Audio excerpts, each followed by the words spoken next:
Right now, our country is facing a very difficult issue in corruption, and everyone's in panic. The administration is panicking. President Marcos is panicking. Speaker Romualdez is in panic. AFP and the PNP are also panicking. Like, hindi na nila alam kung anong gagawin nila, kung poprotektahan ba nila si Marcos o kung sasamahan nila ang mga mamamayan laban sa corruption. It's a very, very chaotic time in our country, but a very, very important time in Philippine history as well. A large majority of Congress do not believe that the protests will escalate. And that's because they do not know how angry the people are. I'm aware that it just takes one wrong step by either the AFP, the PNP, or the protesters for this to escalate and blow out of proportion. And I wish for that not to happen. And in case that does happen, I wish that we would take the necessary steps to minimize the damage, even if anything should happen to our government institution. My vote could have gone to either Kong Toby Chanco, Kong Duc Frasco, or Kong Miao Kiko Barsaga. But since they are not on the list, because I think they're not ready to run yet, maybe at least not for now, I think the House needs a major institutional change, institutional reforms, not just cosmetic changes. We are not honoring anyone Point of right order, now. Madam Speaker. We will proceed with the election. Point of order, Madam Speaker. Section, please proceed. Thank you. Marcos.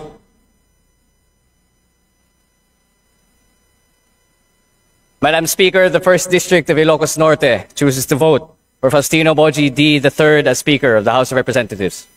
Ang Witness Protection Program, ang pagkakaalam ko, magkakaroon ng immunity from criminal prosecution. So kung natatakot sila sa kanilang security, billion-billion ang pera nila eh. Ang dami nilang pwedeng bayaran security guard eh. Kahit 1,000 security guard kaya nila eh. Bakit kailangan ang gobyerno? Ay galit na ang mga tao dahil hindi nga natin malaman kung ilan yan, kung nangyari nga yan, kung sila nga yan, hindi po ba? Kaya we were just trying to be prudent. Konting konting hinay. Huwag yung sasabihin natin. Kaya sabi ko, ba't tayo nagmamadali? I'm not pertaining to any senator. Bakit, sana do not feel alluded to if I don't mention your name. Di ba? Oh, and then, state witness, there is no other direct evidence available for proper prosecution eh. So, it is not applicable to the Discayas. At saka hindi rin pwede sapagkat ang pananaw ng karamihan, ang pananaw ng taong bayan, sila most guilty. Ang pwede sa Witness Protection Program, yun, not the most guilty.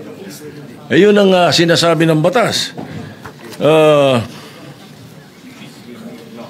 Anyway, as I said, the Senate President has the power to order the transfer. And if I have used a word that does not conform to your palate, then pagpasensyahan nyo. Pag ganun, bagkat karamihan ng binanggit ko, opinion ko. Kung ako ini-interview ng media, I always, as far as I'm concerned, tell the truth.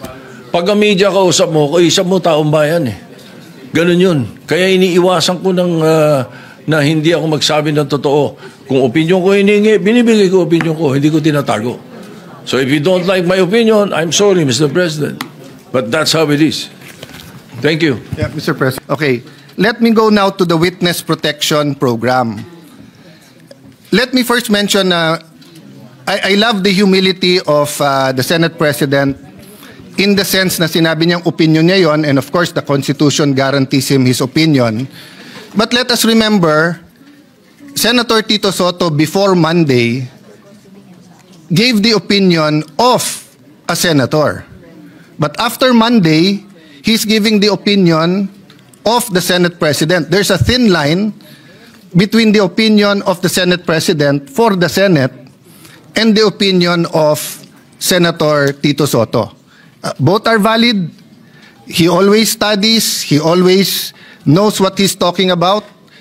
But magkaiba po yun eh. Magkaiba yung dinidebate ko siya sa opinion niya at yung opinion ng Senate President bilang Pangulo ng Senado. So for example po, Mr. President, and let me address then Senator Kiko, although in a sense it's none of my business because he was manifesting that in the Blue Ribbon Committee. Iba po ang Witness Protection Program, Section 3 admission in the program. Iba po yung Section 10 state witness.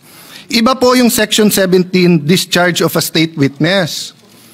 Yung pong sinasabing he does not appear to be the most guilty, yan po ay tatanggapin natin pag state witness na wala po tayo doon. Nandun pa lang tayo sa Section 3 protection. So let me make that clear ha. Kasi po ang nasabi ng Senate President, paano yun yung perception ng tao, most guilty sila. First of all, I don't agree. Kaya nga nagrarally, alam ng tao may mastermind sa likod nila. Di ba? Napakagaling naman ng Diskaya na pati BICAM, pati budget, pati everything, sila ba nagpapatakbo ng gobyernong Pilipinas? Di ba? They probably could be one of the most guilty na may kasama sila, pero it is very much possible na may mastermind behind them. At hindi lang po sila ang may ghost.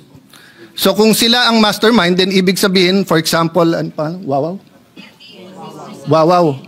Wow, Sims, etc. Ibig sabihin nun, kasama din sila. Pero kung ginagawa din ng Sims yun, ginagawa din ng Wawaw, maaring individual racket yun, maaring meron pong mastermind. Maaring nasa DPWH yung mastermind. Maaring nandito sa Senado, maaring nasa Kongreso. Maaring napakataas ng posisyon. Hindi ko po alam. But assuming for the sake of argument, perception ng tao. Ang perception po is not reality. Trabaho natin to find reality para mabago yung perception.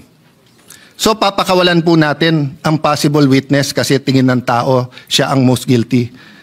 So, halimbawa po kay Napoles, if there was someone most guilty, wag na natin habulin kasi tingin ng tao siya most guilty.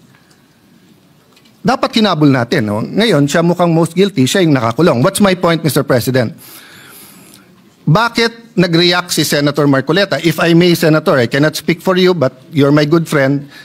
Mr. Senate President, siya lang naman ang mamadali kaya siya tinamaan.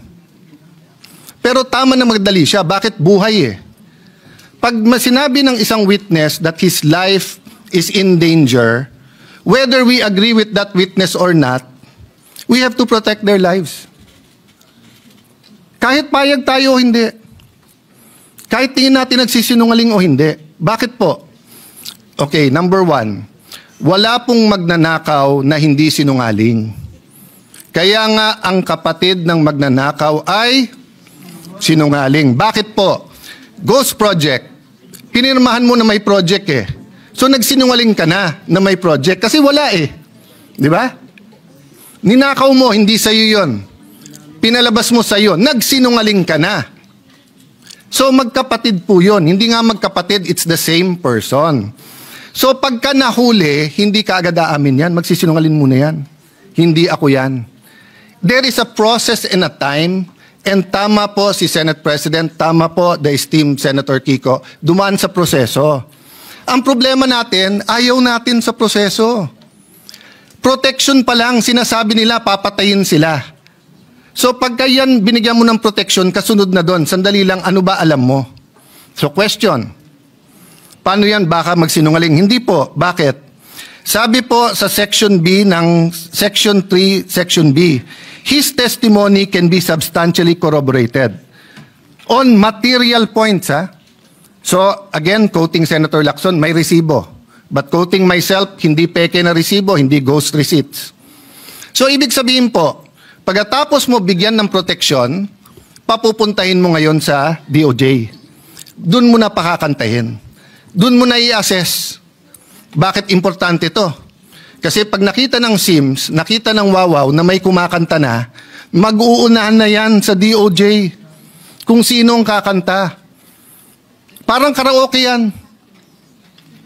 Pag hindi pa naka-on at wala pang may hawak ng mic, walang gustong kumanta. Pag kinuha na ang mic at kinanta na yung My Way, agawan na sa mic yon. Habang walang kumakanta kung sino ang mastermind dito, wala, liligawin po tayo. Tayo, ngayon, I feel for the Senate President. If part of him feels we're wasting time, may I admit, Mr. Senate President, dear colleagues, part of me feels that we might be wasting time. Bakit? Instead of using this to find the mastermind. Senator Lacson, I appreciate what you've been doing. Having said that, let's go back to the rules. Pag binigyan mo ng protection ng mga diskaya at hindi sila magsabi ng totoo, that can be corroborated in material points. I-discharge mo sila, bahala sila sa buhay nila. Pero may mga techniques yan. Sa ibang bansa, yung kanilang Attorney General, DOJ, sasabihin yan, paano yan, kumakanta na? O kaya sasabihin sa diskaya, papakawalan ka namin, walang protection, pero ipagkakalat namin, sinabi mo na sa amin, ayaw mo lang pirmahin kung sino ang mastermind. So, there are different techniques that are legal to ferret out the truth. Pero hindi naman pwede pong, sabi nga ni Senator Escudero pag binanggit ang congressman, hindi credible. Pag binanggit ang senador, credible. Pag binanggit 2022, papunta ngayong credible, hindi binanggit. I myself think dapat banggitin na 2016. Ba't banggitin nyo rin 2010 to 2016? Wala naman nagsabing graft-free ang ng DPWH noong 2010 to 2016 Sa bayan namin, contractor, congressman, doon na uso yung sheet piling 2010 to 2016. Bago noon, walang sheet piling sa Taguig. Pero yung sheet piling na isa sa mga pinaka-corrupt ways of flood control, nangyari po to 2010 to 2013 or 2016. So let's get to the bottom of it. But let's follow the law. Yung state witness, malayo pa yon. So nung una ko nabalitaan, kailangan state witness, I disagreed with Senator Marcoleta and went up to him and said, Boss, baka magkaiba tayo ng opinion kung dapat si Diskaya. Pero tama nga siya, wala pa tayo dun, nasa protection pa lang Hindi pa natin naririnig kung anong sasabihin nila. Ngayon, kung, hindi ko na itutuloy, pero yung initials na lang, kung BS ang sasabihin sa atin, buisit sila. I-release mo sila ulit. Yung pagpangalaga sa lahat ng miyembro ng Senado ay isang tungkulin ng Senate President. I just would like to bring to the attention of the Senate President. I came across with the news. Now, when the Senate President was asked by a certain Christian Esguerra regarding the minority taking up the question about the custody of Bryce Hernandez. Ito po ang sagot ng ating Senate President, which I find it very, very, very sad because being the Senate President, we hope that you are going to take care of not only the majority, because you are not the majority leader, you are the Senate President, and we hope that the majority and the minority will be taken care of by the leadership of the Senate. And if I quote your answer, Mr. President, gimmick yan ng minority. Hindi ba nila naiisip na baka si Martin Romualdez ang tuta ko? Makabintang sila porque pinagbigyan ko yung TRICOM, tuta na ako. May ginawa ba akong illegal? Yung request ng House of Representatives, illegal? Hindi. Ang gusto ninyo, awayin ko yung House of Representatives on day one. Mamatay sila sa sama ng loob. So, malungkot lang ito, dalawang punto, Mr. President. Unang-una, yung mamatay sila sa sama ng loob. Kami, Mr. President, hindi mo po kami mapatay sa sama ng loob dahil hindi na po masama ang loob namin dahil tanggap na namin na kami ang minority. Ang kinasama lang ng loob namin is bakit kailangan pang patayin kami sa sama ng loob? Hindi na po masama ang loob namin. Tanggap na namin na kami minority. At pangalawang punto, Mr. President, gimmick lang ng minority yan. Ang Senado po, hindi po ito noon time TV show na puro gimmick ang ang ating tiniting up dito, kami po ay nag-raise dito ng legitimate issues which requires legitimate attention. So Mr. President, ako po ay nalulungkot, which brings me to my parliamentary inquiry, Mr. President, na yung si Bryce Hernandez, yung kanyang custody was transferred, physical custody, I'm talking about physical custody, was transferred from the Pasay City Police Station to the Senate Sergeant at Arms room. Through yung from correction, from Camp Crame to Pasay, it was done through